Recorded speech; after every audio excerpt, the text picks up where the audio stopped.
Alors, aujourd'hui, on va parler du bilan de compétences. Effectuer un bilan de compétences, c'est vous permettre, par une analyse professionnelle et un accompagnement, finalement, de définir un projet professionnel cohérent et ou de valider tout simplement un projet de formation. Alors, les motivations, elles sont multiples. Ça peut être un licenciement, un départ volontaire de l'entreprise, un besoin d'évolution dans le même secteur, dans l'entreprise.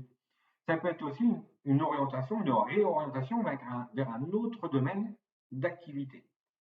Un accompagnement par un professionnel certifié, ce qui est le cas aussi pour le coup chez Formez-vous, puisque tous nos intervenants sont des professionnels formés à la pratique du bilan de compétences, mettent en lumière vos compétences professionnelles et transversales, dans le but bien d'évaluer la cohérence entre votre profil actuel et aussi finalement le profil désiré par certains postes, quel que soit bien, votre âge, quel que soit votre statut professionnel ou quel que soit votre niveau d'études.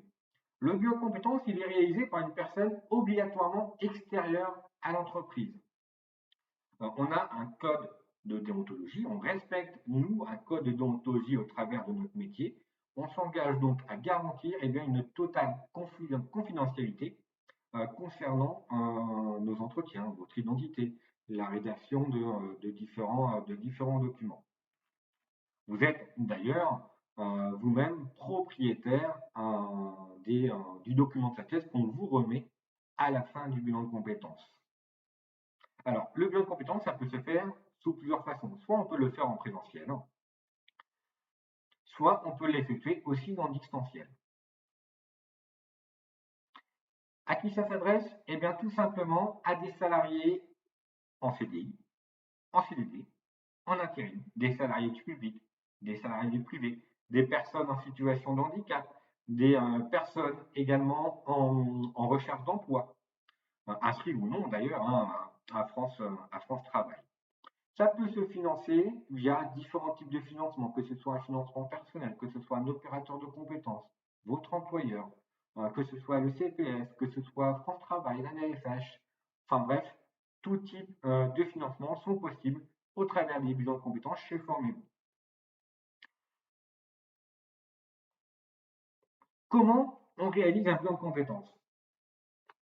Du moins, comment va se dérouler finalement le bilan de compétences et comment il est décomposé. Donc pour cela, il y a trois phases. Il y a d'abord une phase préliminaire. Alors cette phase préliminaire, elle a pour objet trois choses. Déjà, dans un premier temps, de confirmer votre engagement dans la démarche, de définir et d'analyser finalement la nature de vos besoins, la nature de vos attentes, de co-définir ensemble vos objectifs, et puis également de vous informer sur les conditions du déroulement du bilan de compétences, que ce soit d'un point de vue pédagogique ou technique.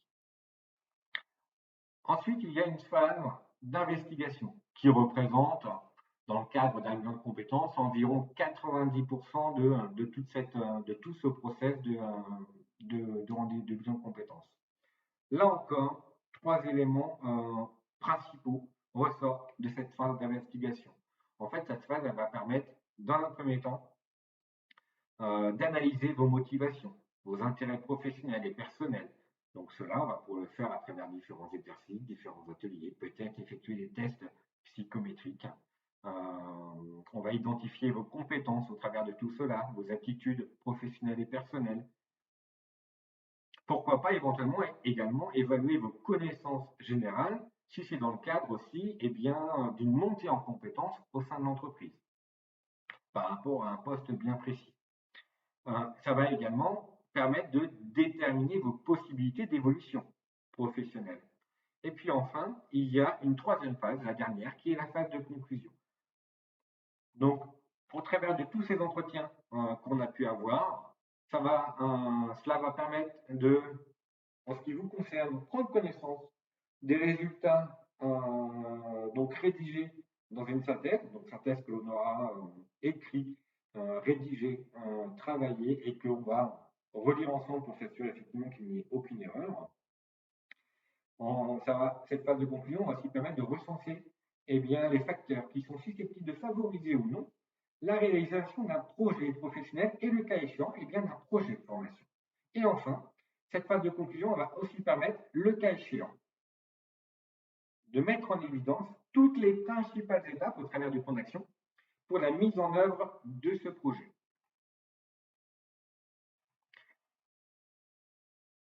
Chez Formez-vous, on a 3 bilans de compétences. Un bilan de compétences de 14 heures, un bilan de compétences de 18 heures et un bilan de compétences de 24 heures. Pourquoi 3 prestations? Tout simplement parce que, comme je vous l'ai dit, le bilan de compétences, il est individualisé et personnalisé. Donc ça veut dire aussi que notre accompagnement, en termes de durée, il doit correspondre aussi à vos objectifs, à vos attentes, à vos besoins.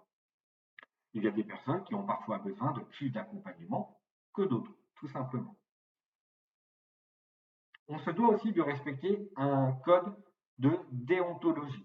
Donc pour cela, je vous ai parlé tout à l'heure de la propriété du document de synthèse, mais il y a également d'autres éléments, à savoir notamment le principe de confidentialité, c'est-à-dire que tout ce que vous me direz, tout ce que vous direz à l'un de nos intervenants restera strictement confidentiel. C'est des choses, c'est des éléments, des mots qui se disent uniquement entre la personne qui vous suit et vous-même. On se doit également aussi de respecter tout simplement les 3 étapes dont je vous ai parlé tout à l'heure concernant le bilan de compétences, ces 3 phases. La phase préliminaire, phase d'investigation et phase de conclusion. Comme je vous l'ai dit, vous êtes le seul propriétaire des résultats, sauf une demande écrite de notre part pour pouvoir conserver ces documents. Autrement, l'intégralité des documents, des éléments qu'on a pu travailler ensemble durant ce bilan de compétences est détruit à la fin du bilan. Et enfin, on se doit aussi de vous apporter toutes les informations nécessaires dans le cadre, pourquoi pas, d'un financement effectivement du bilan de compétences. Et surtout, on se doit de respecter le principe de neutralité. On n'est pas là, nous, ici, pour donner forcément notre avis et vous dire, ben voilà, votre projet vous correspond plus que celui-ci. Nous, ce n'est pas effectivement notre fonction. Notre fonction à nous, notre fonction première, c'est de finalement vous accompagner dans la mise en évidence de différents projets professionnels et au travers d'un travail qu'on va faire ensemble, de vous permettre à vous de pouvoir déterminer le ou les projets qui vous intéressent et de tout mettre en œuvre pour que la suite du bilan de compétences soit rédigée au travers du plan d'action et vous permettre de pouvoir soit déterminer après une réflexion quel projet vous convient plus qu'un autre, ou bien tout simplement d'aboutir au projet professionnel dans les périodes qui suivent. J'espère avoir pu vous éclaircir sur ce qui est un bilan de compétences. Si maintenant vous souhaitez effectivement plus d'informations, si vous souhaitez échanger avec nous, rencontrer nos professionnels, vous pouvez aller sur notre site formez-vous.com, form-du6 et vous.com, ou nous contacter par mail à contact@forme-du6 et vous.com. Merci.